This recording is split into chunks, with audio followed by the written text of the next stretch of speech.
మొన్నే ఒక రిపోర్ట్ కూడా తయారు చేశాం నీతి ఆయోగ్తో.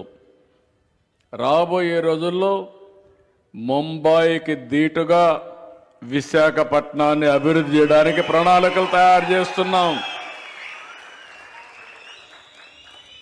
భోగాపురం ఎయిర్పోర్ట్ పరిగెత్తా ఉందా లేదని అడుగుతున్నా మిమ్మల్ని.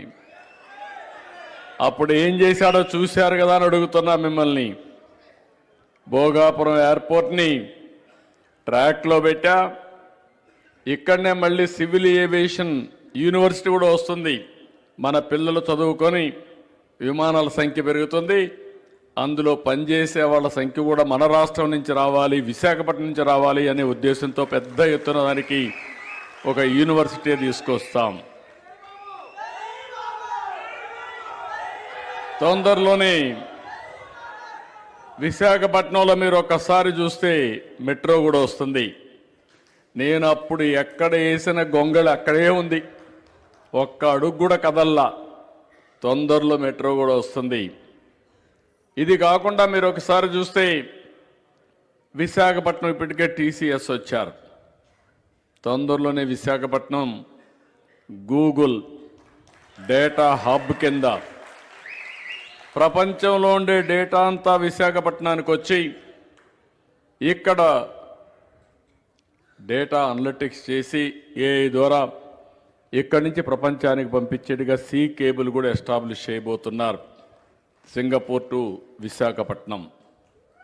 ఇంకొక పక్కన మీరు ఒక్కసారి చూస్తే విశాఖపట్నంలో ఆర్సీఆర్ మిత్తల్ స్టీల్ ప్లాంట్ అనకాపల్లిలో వస్తుంది. అది వస్తే ఒక స్టీల్ సిటీనే డెవలప్ అవుతుంది. అన్నింటికంటే ముఖ్యంగా విశాఖ ఉక్కు ఆంధ్రుల హక్కు. కాపాడింది తెలుగుదేశం పార్టీ, చేసింది ఎన్డీఏ పార్టీ. ఎప్పుడు కూడా, అప్పుడు ఇప్పుడు రేపు కూడా.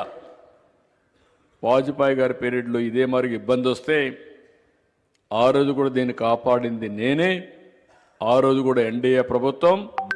ఈ రోజు కూడా మళ్ళీ స్టీల్ ప్లాంట్ ఇబ్బంది వస్తే 11,500 కోట్ల రూపాయలు ప్యాకేజ్ ఇప్పించి విశాఖ ఉక్కును కాపాడింది మనమే. దీనికి కొన్ని ఇబ్బందులు కూడా వస్తే ఒకటే చెప్పాను. కేంద్రం అడిగారు, మేము దీన్ని రివైవ్ చేస్తాం, మీరు కూడా ముందుకు రావాలంటే నీళ్లు ఎన్ని కావాలన్నా ఇవ్వాలి మీరే అంటే సంవత్సరానికి ఒక 100 కోట్లు అయితే నీళ్లు కూడా ఉచితంగా ఇస్తానని చెప్పా. అదే మాదిరిగా కరెంటు కూడా మీరే పెట్టుకోవాలంటే కొన్ని రోజులు కరెంటు కూడా నేను పెట్టుకుంటా, దాన్ని అవసరమైతే ఈక్విటీ కింద మార్చుకుంటామని చెప్పాం. సెక్యూరిటీ కూడా మీరే పెట్టమంటే దానికి కూడా నేను బాధ్యత తీసుకొని